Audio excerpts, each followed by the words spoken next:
There's no way I can not acknowledge tremendous respect and gratitude to Susie for her absolutely incredible commitment to the Valley Symphony Orchestra.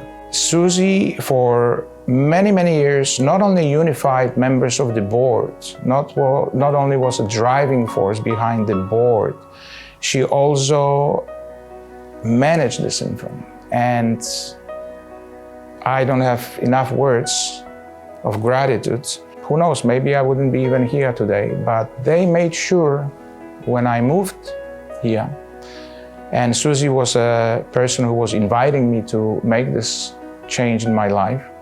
When I moved to the Valley, they opened their home for me, and I became the member of the family, and that's how I feel after 19 years. Susie and Joe have made a number of contributions over the years to the symphony, all the way from sitting on the board to running fundraisers and just supporting us in every way.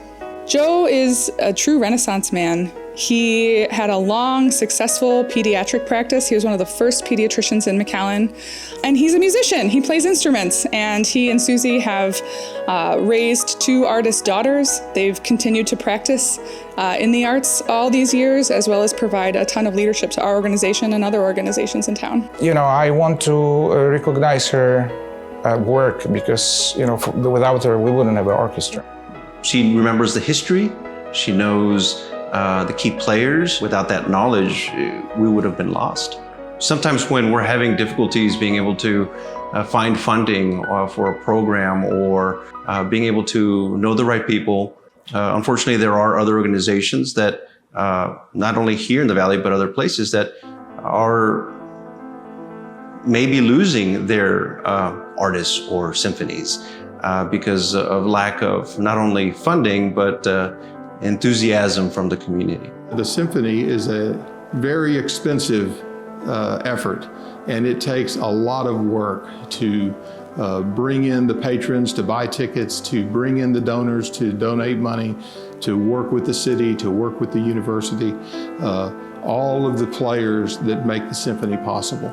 And it takes someone like Susie who's willing to be involved and carry it as a passion. Susie is just one of those people who you meet and you just automatically gravitate to her because of her passion. She's very soft-spoken, but her energy is just paramount. When you start talking with her and you get her talking about the chorale or the symphony, she really just comes alive, and she's just breathtaking. And she's such a humble individual. Yes, I have known the McDonalds since, let me think, 1979. It started with Dr. Joe, who was the pediatrician for my first child. I can describe Susie as someone who's very passionate, who's very intentional in everything that she does, from her conversation to how she serves the community. Susie, if you need something done, you can ask Susie and you know it's going to be done with class and with style. The recognition of the doctor and Susie is long overdue. They've given a tremendous amount to the symphony. They've given time, they've given talent, they've given money. It's truly a passion, and they really care, and they recognize the importance of the arts in the community. Susie, steadfast, passionate, and extremely knowledgeable. They love the art, they love music, and more than that, they really dedicate themselves to it. She's a very dedicated, loyal person. So Joe and Susie, I love you very much.